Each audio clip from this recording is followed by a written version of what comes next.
Today we're going to talk about self-recording with your SmartOars, that is, recording data without the use of a tablet. Now, there are a number of reasons why you might want to do this. It gives you a lot of advantages. Number one, you don't have to have the tablet. That can be great when you're building your fleet. You may not have enough money to buy the tablet, or you want to put that money into more oars. But it can also be great if you've got the tablet and you just forgot it. You left it at home. We've all shown up at a regatta or at a practice site and not had everything we need. So you don't have to have that tablet. You can still get all the data from the practice. Second advantage, allows everyone to forget that the oars are there. Coaches have a lot on their mind when they're out in the water. Obviously, your number one job is safety. Number two, you're running the practice and trying to coach. For some coaches, having the added distraction of that information on the tablet is just too much. This allows everybody to forget that they're there and focus on practice as though you weren't using the SmartOars. This can also be used when a coach isn't present. So if you're sending a boat out for a long swing row on their own, or your body of water has days when coaching launches aren't allowed, this can be a big advantage. And there are times when boat to shore or boat to launch communication isn't allowed, like at a regatta site. This lets you pull that data down and take a look at it later. Finally, setup is fast and easy. It takes 60 seconds to do the full setup on the oars, and even less once you've got them set up. You want to do a quick start. So when you're using self-recording with your SmartOars, you've really got the opportunity to get all that data with very minimal intrusion into the practice. A minute at the beginning, a minute at the end, one press of a button, and you've got all that data.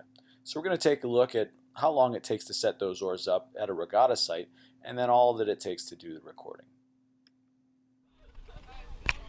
So now we're going to show you how quick it is to set up the self-record on the oars, and we're going to do a brand new setup as though these oars haven't been rowed.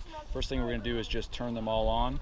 Just by pushing the button, we see the green light comes on that shows us we've got good battery power and that there's no information stored in the oar. It'll blink once if there's information. So then we're going to go through and we're going to decide which one is the master oar, and we're going to set 5 as the master oar. We're going to hold down that button till it blinks, and then we're going to let go. We're going to prime it as number 5 by pushing 1, 2, 3, 4, 5 times. It'll wait a minute, and then it'll start all the other oars blinking, so that we've got the one master oar 5 is blinking in a 5 pattern. The rest are all blinking, and we can now name them all. We'll begin with 1 by going once. Since I'm down here, I'll go to 7 and go 1, 2, 3, 4, 5, 6, 7. Same thing with 4, with 8,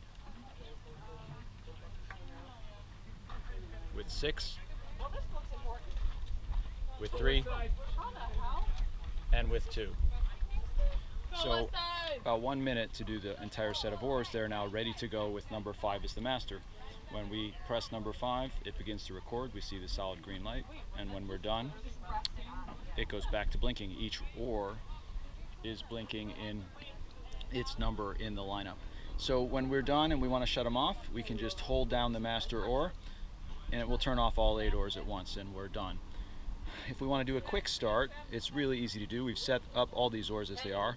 To do the quick start, we just turn them all on by pushing the button. We get a green light confirmation that we have good power and no data stored.